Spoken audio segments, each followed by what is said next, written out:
ॐ अज्ञानतिमिरान्धस्य ज्ञानाञ्जनशलाकया चक्षुरुन्मिलितं येन तस्मै श्रीगुरवे नमः। वाञ्छाकल्पतरुभ्यश्च कृपासिन्धुभ्येव च पतितानां पावनेभ्यो वैष्णवेभ्यो नमो नमः। नमो महावदान्याय कृष्ण प्रेम प्रदायते कृष्णाय कृष्ण चैतन्य नाम्ने गौरत्विषे नमः। हे कृष्ण करुणा सिंधो दीनबंधो जगत्पते गोपेश गोपिका कांत राधा कांत नमोस्तुते। तप्त कांचन गौरांगी राधे वृंदावनेश्वरी वृषभानुसुते देवी प्रणमामि हरिप्रिये। वृंदायै तुलसीदेव्यै प्रियायै केशवस्य च कृष्ण भक्ति हृदे देवी सत्यवत्यै नमो नमः। श्री कृष्ण चैतन्य प्रभो नित्यानंद श्री अद्वैत गदाधर शिवसदि गौर भक्तवृंद। हरे कृष्ण कृष्ण कृष्ण हरे हरे हरे राम राम राम हरे हरे। हरे कृष्णा। सर्वप्रथम मैं अपने गुरु पाद पद्म ओम विष्णुपाद अष्टोत्तर शत श्री श्रीमद् भक्ति वेदांत माधव गोस्वामी महाराज के चरण कमलों में अनंत कोटि दंडवत प्रणाम ज्ञापन करता हूं। हम लोग श्रीमद् भगवद गीता के 5वें अध्याय का श्रवण कर रहे हैं, जिसका नाम है कर्म संन्यास योग। तीसरे अध्याय में भगवान ने कर्म योग का वर्णन किया। चौथे अध्याय में भगवान ने ज्ञान का वर्णन किया, तत्व ज्ञान का, जो कि कर्म योग के लिए और कर्म संन्यास के लिए, दोनों के लिए अत्यंत आवश्यक है। तो तीसरे अध्याय में कर्म योग और 5वें अध्याय में कर्म संन्यास, इन दोनों के मूल में जो है तत्व ज्ञान, उसको भगवान ने चौथे अध्याय में वर्णन किया था। अब यहां जो 7वां श्लोक हम लोग श्रवण कर रहे थे, इसमें भगवान ने कर्म योगी के लक्षण बताए हैं। देखिए, 5वें अध्याय कर्म संन्यास का योग, कर्म संन्यास का है विषय, लेकिन इसमें स्टार्टिंग में ही भगवान ने बताया था अर्जुन के प्रश्न के उत्तर में कि दोनों का ही उद्देश्य जो है मोक्ष है, दोनों का उद्देश्य ही जो है कल्याण की प्राप्ति है, लेकिन फिर भी कर्म योग कर्म संन्यास से श्रेष्ठ है, विशिष्ट है। तो उसकी विशिष्टता भगवान पहले बताए हैं, क्या विशिष्टता है। अब इस कर्म संन्यास के प्रसंग में भी भगवान अनेकों बार कर्म योग की भी बात करेंगे। तो इसी प्रकार ये 7वें श्लोक में भगवान ने कर्मयोगी के लक्षण बताए हैं, क्योंकि किसी वस्तु के हम लक्षण देखकर ही ये पता लगा सकते हैं कि ये वस्तु किसी दूसरी वस्तु से किस प्रकार श्रेष्ठ हो जाती है। तो यहां पर 7वें श्लोक में भगवान ने कर्मयोगी के 2 प्रकार के लक्षण होते हैं, स्वरूप लक्षण और तटस्थ लक्षण। तो कर्मयोगी का स्वरूप लक्षण बताया था सर्वभूतात्म भूतात्मा, अर्थात वो सभी भूतों को अपनी आत्मा मानता है सभी प्राणियों को अपनी आत्मा मानता है, यानी कि वो सबका सुहृद है। क्योंकि जो हम सबकी आत्मा, क्या आत्मा कौन है? परमात्मा है। तो जिसने परमात्मा को जान लिया है, जो परमात्मा को जानता है, वही सबकी आत्माओं को आत्मा मान सकता है। अपनी आत्मा के समान ही सब आत्माओं को जान सकता है। जैसे वो अपना कल्याण करने के लिए तत्पर है, वैसे ही उसकी इच्छा होगी कि वो सबका कल्याण करे। यही है कर्मयोगी का स्वरूप लक्षण। और तटस्थ लक्षण यह है, 3 लक्षण बताए तटस्थ लक्षण। जिन तटस्थ लक्षण वो होते हैं जिनसे वस्तु का वास्तविक ज्ञान हो भी सकता है और नहीं भी। और स्वरूप लक्षण जिससे वस्तु का वास्तविक ज्ञान होता है। अगर वो लक्षण नहीं है तो फिर वो वस्तु नहीं कहलाएगी। तो इसमें तटस्थ लक्षण 3 बताए थे। जितेंद्रिय, जिसकी इंद्रियां जीत ली गई हैं। विजित आत्मा, जिसकी मन और बुद्धि दोनों वश में हैं, विजित, उनको उसने जीत लिया है। और विशुद्ध आत्मा, जिसका अंतःकरण शुद्ध हो गया है। तो ये तीनों बातें कर्मयोगी के अतिरिक्त ज्ञान योगी में भी होती है, अष्टांग योगी में भी होती है। अष्टांग योगी भी अपनी इंद्रियों को, मन को वश में करता है और उसका भी अंतःकरण शुद्ध होता है। ज्ञान योगी का भी शुद्ध, सांख्य योगी का, कर्म सन्यासी, क्योंकि कर्म सन्यास इज इक्वल टू ज्ञान योग इज इक्वल टू सांख्य योग, एक ही बात है, तीनों पर्यायवाची शब्द हैं। तो इस प्रकार से जो कर्मयोगी का स्पेशल स्वभाव है वो ये है सर्वभूतात्म भूतात्मा, जो स्वभाव कर्म सन्यासी में नहीं पाया जाएगा। क्योंकि कर्म सन्यास जिसने लिया है उसने तो कर्म का स्वरूप तय त्याग कर दिया, तो फिर उसकी रुचि लोगों के साथ मिलने में, लोगों का कल्याण करने में उतनी अधिक नहीं देखी जाएगी जितनी कर्मयोगी की। और कर्मयोगी को भगवान ने आदेश भी दिया है कि लोक संग्रह के लिए तुमको कर्म करना ही करना है। 3 अध्याय में भगवान ने आदेश दिया था। यद्यपि ज्ञानी लोग भी ज्ञान को प्राप्त करके लोक कल्याण की भावना से प्रेरित होकर कर्म करते हुए देखे जाते हैं, लेकिन फिर भी ये उनका स्वरूप लक्षण नहीं माना जाएगा, सर्वभूतात्म भूतात्मा। क्योंकि सर्वभूतात्म भूतात्मा होने के बाद ही हमारे अंदर दूसरे के प्रति सहृदयता की भावना, अपनेपन की भावना, कि उनका भी किसी प्रकार से कल्याण हो, इस भावना का जन्म होता है। तो ये कर्मयोगी की विशिष्टता बताई गई है। अब हम लोग इसके बारे में, लक्षणों के बारे में बात कर चुके थे। पिछले 3 दिनों से हम इसी की चर्चा कर रहे हैं। यहां पर आगे अब इसमें जो लास्ट चरण है इस श्लोक का, वो है कुर्वन् अपि न लिप्यते। कुर्वन् का मतलब कार्य को करते हुए भी, न लिप्यते, वो उसमें लिपायमान नहीं होता, कर्म में लिपायमान, कर्म में लिप्त नहीं होता, आसक्त नहीं होता। तो कर्म का स्वभाव है, आप लोगों ने सबने अनुभव किया है, हम लोगों ने, कि कर्म चिपकता है हमसे किसी ना किसी रूप में। अगर हम कोई भी कार्य करें तो वो जो कार्य किया गया वो किसी ना किसी प्रकार, या तो फल के रूप में या कार्य करने के आग्रह के रूप में हमको बांधता है। हमारा मन करता है कि बार बार हम उसमें करें। जैसे अगर मान लीजिए किसी कर्म के करने से, किसी कार्य के करने से हमको, हमारे शरीर को सुख मिलता है, हमारी मन को, हमारी बुद्धि को, क्योंकि सुख का अनुभव करता है मन, तो मन को सुख और दुख अगर होता है उस कार्य को करने से, तो हमारी इच्छा होती है हम बार बार उस कार्य को करें। जैसे हम लोग पिक्चर जाते हैं, मूवी जाते हैं, तो वहां पर क्या है, हमको मन का मनोरंजन होता है, मन का रंजन होता है, वहां पर खुशी मिलती है उसको, इसलिए वो बार बार जाना चाहता है, घूमने जाना चाहता है, क्योंकि उसको खुशी मिलती है। तो ये जब उसको सुख मिला तो वो उससे, खुशी से, उस सुख के कारण उससे बंध गया कर्म से, वो बार बार करेगा। लेकिन अगर किसी कर्म को करने से दुख मिला तो वो उससे दूर भागेगा, वो काम नहीं करना चाहेगा। तो दोनों ही प्रकार से वो कर्म चिपक गया, वो कर्म जो है चिपक गया हमसे संस्कार के रूप में। अब वो हमारे साथ ही रहेगा, बार बार उसको करने की प्रवृत्ति होगी। तो इसलिए उसका स्वभाव है कर्म का लिपायमान होने का, लिप्त होने का। और हमसे जो चिपकने का कारण है उसका, वो है हमारे अंदर जो वासना है। वासना क्या है? सुख को भोगने की वासना, शारीरिक सुख को, भोगों को, विषय भोगों को भोगने की जो वासना है, वासना होती है अंतःकरण के अंदर, जो सूक्ष्म बीज है, संस्कार है। वासना का मतलब होता है संस्कार। जैसे मान लीजिए अगर कहीं पर चूहा मर जाए, तो चूहा तो मर गया तो उसको हटा दिया, लेकिन उसकी जो वासना है वो रह जाएगी, मतलब उसकी जो गंदगी है, दुर्गंध है, वो रह जाएगी।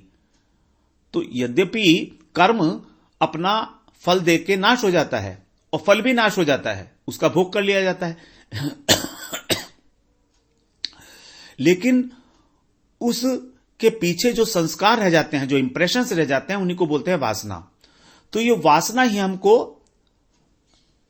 कर्म से चिपकाती है बार बार, और दूसरा कर्तापन का जो भाव है वो भी हमको चिपकाता है, क्योंकि हम बार बार उसको भोग करना चाह रहे हैं।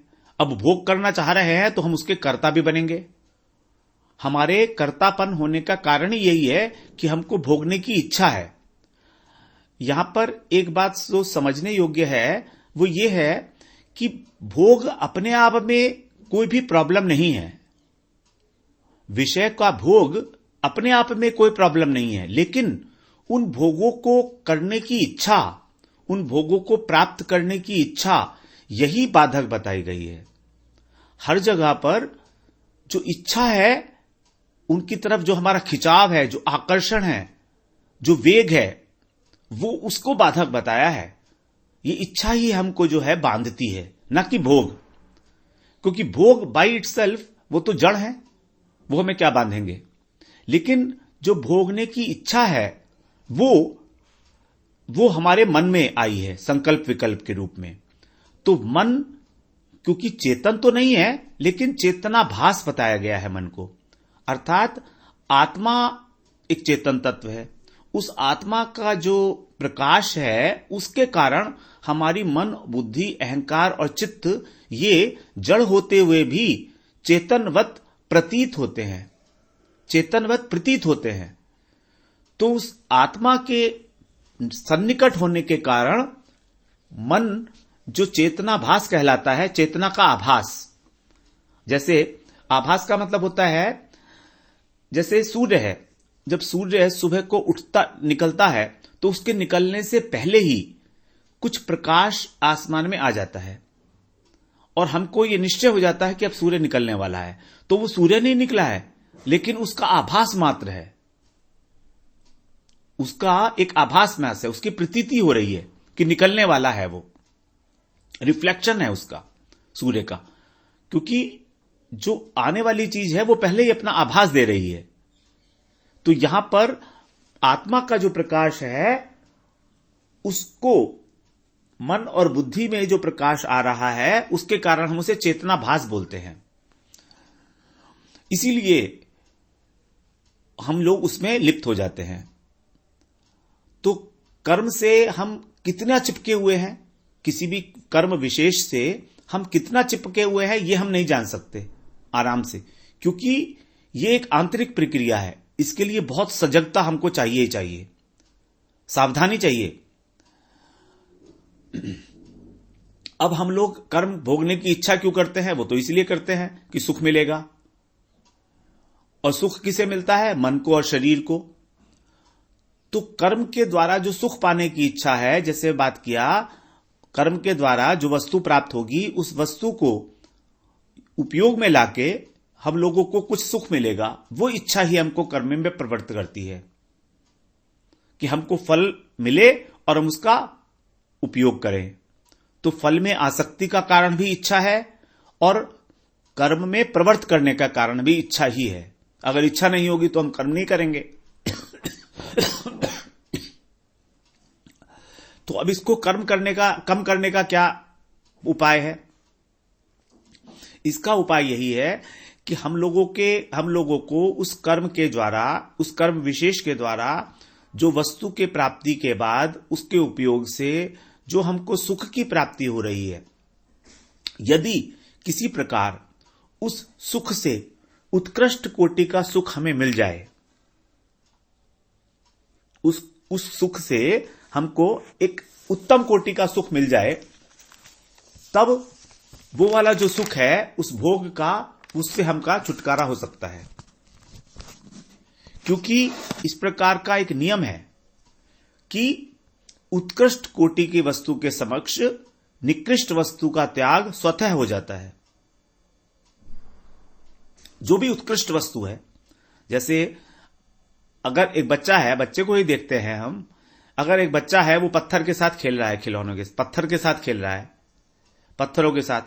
अब अगर उसके आगे एक झुंझुना रखा जाएगा तो वो झुंझुना को ले लेगा और पत्थरों को छोड़ देगा अपने आप। पहले अगर उससे कहोगे कि ये पत्थर को छोड़ दे, किसी के चोट लग जाएगी, तो वो नहीं छोड़ेगा, उसको और कस के पकड़ लेगा, उसको और कस के पकड़ लेगा। लेकिन अगर उसे झुंझुना मिल गया तो वो उसे छोड़ देगा। और अगर उस झुंझुने से भी एक और उत्कृष्ट वस्तु मिल जाए, उसको कोई डॉल मिल जाए, बारबी डॉल मिल जाए, तो वो झुंझुने को छोड़ देगा, क्योंकि बारबी डॉल उससे बेटर है। तो इस प्रकार जैसे जैसे हमको उच्च कोटि का सुख मिलता जाता है, निम्न कोटि का सुख स्वयं से हटता चला जाता है। क्योंकि हम लोग अपनी इच्छा से किसी सुख को छोड़ना चाहें तो भी नहीं छोड़ सकते, क्योंकि आनंद प्राप्त करने की खोज हमारे अंदर बहुत गहराई से बैठी हुई है, बहुत गहराई से है। कारण क्या है इसका?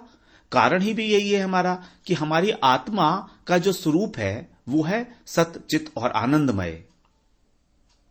अब यहां पर जो सत्य है, चित्त है और आनंद अंश है, ये सब बहुत तुच्छ मात्रा में है, बहुत लघु है, बहुत कम है, परिमाण में बहुत कम है इनका। ज्ञान भी हमको बहुत कम है, आनंद भी बहुत कम है, और अपनी सत्ता, अपने अस्तित्व का जो अनुभव है वो भी बहुत कम है। सत्ता का मतलब हम हैं, इस बात का जो एहसास वो भी बहुत गहन नहीं है। तभी तो हम लोग वस्तुओं को इकट्ठी करके अपनी अस्तित्व को जो है एक्सपेंड करना चाहते हैं।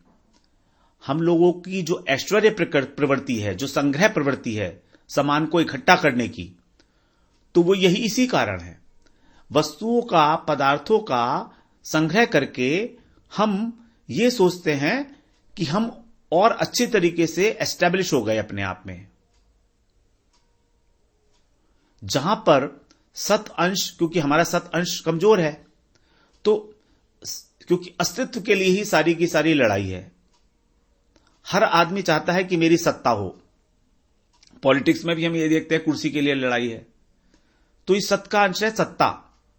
तो हम लोग सत्ता के लिए हमेशा लड़ते रहे हैं, हमेशा। फिजिकली भी सत्ता चाहिए और साइकोलॉजिकली भी सत्ता चाहिए हमको। हमारे मन को भी सत्ता चाहिए। हमारा मन भी आश्रय ढूंढता है। हमारे मन की उपमा दी गई है एक चिड़िया से जो फुदकती रहती है, कभी इधर बैठती है, कभी उधर बैठती है, कभी उधर बैठती है, एक पक्षी की भांति। क्यों? क्योंकि उसकी अपनी कोई सत्ता नहीं है। जब उसकी एक अपनी सत्ता हो जाएगी तो वो फुदकना बंद कर देगी। मन की जो चंचलता है वो बंद हो जाएगी। उसी प्रकार बुद्धि भी हमारी इसी प्रकार की है, स्थिर नहीं है। दूसरे अध्याय में स्थित प्रज्ञ की बात की थी हमने। तो जो बुद्धि स्थित हो चुकी है अपने स्वरूप में, उसी को बोला गया स्थित प्रज्ञ। और स्वरूप क्या है हमारा? स्वरूप है हमारा सच्चित आनंद। तो इसी का जो वृहत्तम रूप है, जो परिपूर्ण रूप है, वही है भगवान। और उन्हीं भगवान के हम लोग अंश हैं। इसीलिए हमारे अंदर भी क्षुद्र मात्रा में सत अंश भी है, चित अंश भी है और आनंद अंश भी है। तो हमारे को आनंद की खोज हमेशा चलती रहेगी, हमेशा, जब तक हमको पूर्ण आनंद नहीं मिलेगा, परम आनंद नहीं मिलेगा। और परम आनंद को प्राप्त करने के लिए उस परमात्मा का, उस भगवान का ही हमको अनुसंधान करना होगा। उन्हीं से प्रेम प्राप्त करके हमको परमानंद की प्राप्ति हो सकती है। क्यों? क्योंकि वही आनंद के सागर हैं। ही इज आनंदैक मात्रम, ही इज ज्ञानैक मात्रम। तो भगवान में संपूर्ण ज्ञान है, भगवान में संपूर्ण आनंद है। इसीलिए हमको जब तक उत्कृष्ट कोटि का सुख नहीं मिलेगा, निकृष्ट कोटि का सुख हम लोग नहीं छोड़ सकते। जैसे यदि हमको रसमलाई का टेस्ट आ गया है तो हमको जलेबी छोड़नी नहीं पड़ेगी, अपने आप से जलेबी छूट जाएगी। क्योंकि हमारे पेट में स्थान तो लिमिटेड है, तो हम स्वभावतः ही जलेबी को छोड़ देंगे और रसमलाई को लेंगे।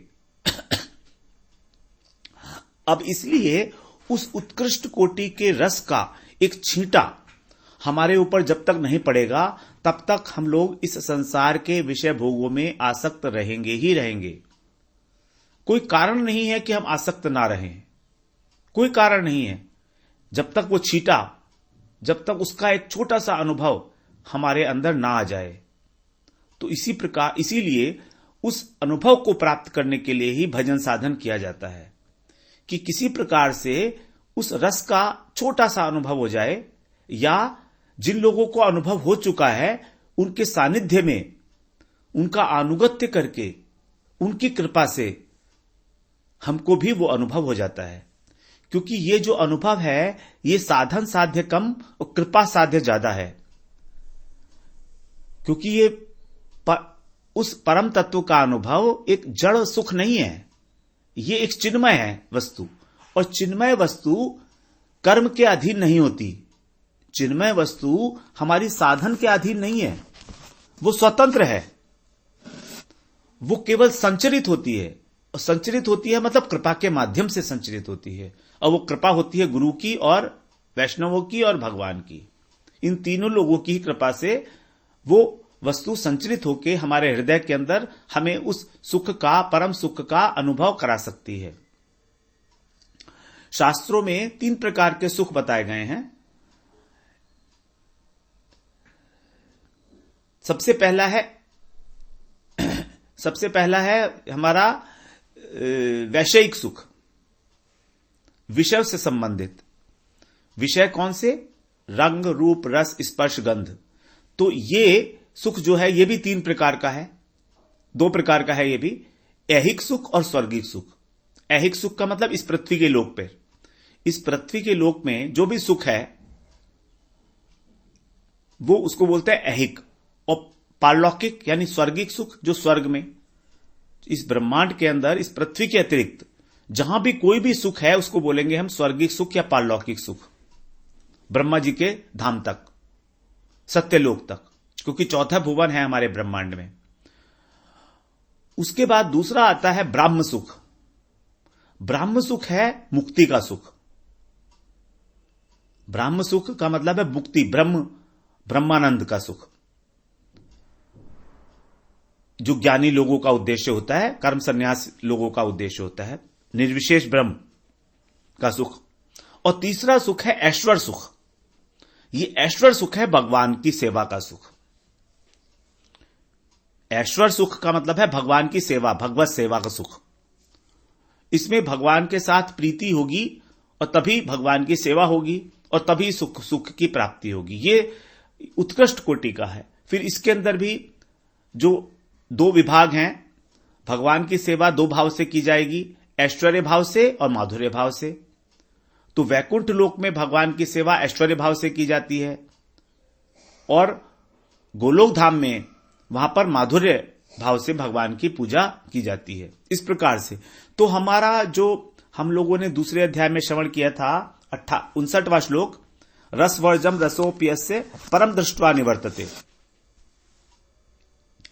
रसवर्जम रसोप्यस्य, रसवर्जम मतलब हमारा जो रस लेने की इच्छा है, जड़ रस, संसार का रस, ये तभी हटेगा जब हमको परम दृष्ट्वा निवर्तते। परम दृष्ट्वा, हमने परम सुख की प्राप्ति कर ली है जब, तब इसका निवारण हो जाएगा, निवर्तते। तो यहां पर बताया कुर्वन् अपि न लिप्यते।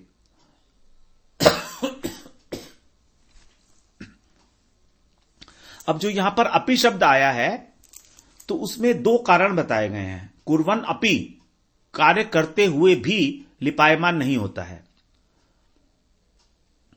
तो अपि का पहला भाव है कि जो सांख्य योगी है, जो कर्म सन्यासी है, वो तो ये मानता है कि जो कुछ भी हो रहा है वो प्रकृति के द्वारा हो रहा है, मैं करता नहीं हूं, मैं करता नहीं हूं। फिर करता कौन है? प्रकृति है, क्योंकि कहा गया है गुणा गुणेषु वर्तन्त इति मत्वा न सज्जते। 3 अध्याय का 28वां श्लोक था, गुणा गुणेषु वर्तन्त, कि गुण ही गुणों में बरत रहे हैं। ऐसा मानकर वो कर्तापन के अभिमान से मुक्त हो जाता है। क्या करता है वो कि प्रकृति के 3 गुण हैं, सत्वगुण, रजोगुण, तमोगुण। तो उसी से 3 अहंकार हुए थे, सात्विक अहंकार, राजसिक अहंकार और तामसिक अहंकार। अब सात्विक अहंकार से प्रकट हुआ था मन, राजसिक अहंकार से प्रकट हुई थी 5 ज्ञानेंद्रियां, 5 कर्मेंद्रियां, प्राण और बुद्धि, और तामसिक अहंकार से पंच महाभूत और पंच तन्मात्रा, 5 विषय, शब्द रूप रस स्पर्श गंध। तो इस प्रकार से जो गुणों का कार्य था ये था मन और इंद्रियां इत्यादि। तो गुण ही गुणों में बरत रहे हैं, मतलब ये हुआ कि हमारा जो मन है, हमारी जो इंद्रियां हैं, वो अपने अपने विषयों में बरत रही हैं। इंद्रियां इंद्रियों के विषयों में जा रही हैं। तो इसका मतलब क्या हुआ? राजसिक अहंकार तामसिक अहंकार के अंदर बरत रहा है, तो गुण ही गुणों में बरत रहा है। एक प्रकार से गुण राजसिक गुण तामसिक गुण में बरत रहा है, मतलब उसमें व्यवहार कर रहा है, विचरण कर रहा है। तो अब मैं इसमें कोई हूं ही नहीं, तो कर्तापन कहां से आएगा? यदि मेरी इंद्रियों के द्वारा कोई कार्य हुआ इस जगत में, तो मेरी इंद्रियां क्या है? राजसिक अहंकार की प्रोडक्ट है, और संसार पंच महाभूत से बना हुआ है। तो वो उस इंद्रियां उस कार्य को कर रही हैं, फिर इसमें मेरा क्या यूज है? मैं तो हूं ही नहीं। तो इसलिए वो कर्तापन के अभिमान से मुक्त हो जाता है। लेकिन जो कर्मयोगी है उसकी भावना अलग है। वो क्या करता है? भगवान के अर्पण करता है। तो भगवान को कर्म और उसका फल अर्पण करके वो उसमें आसक्ति नहीं है। तो आसक्ति न होने के कारण और भगवत अर्पण होने के कारण वो कर्तापन के भाव से मुक्त होता है।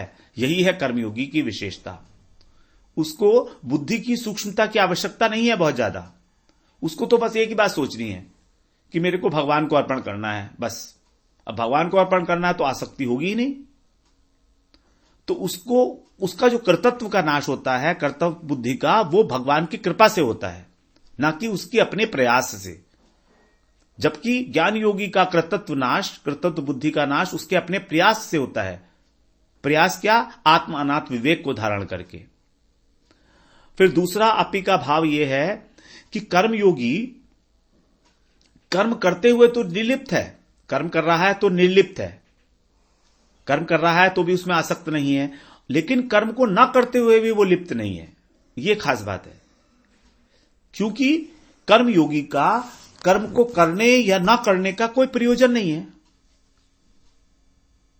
तीसरे अध्याय में कहा गया था कर्मयोगी के लिए, नैव तस्य कृतेनार्थो न अकृतेन यह कश्चन न च अस्य सर्वभूतेषु कश्चिदर्थ व्यपाश्रय।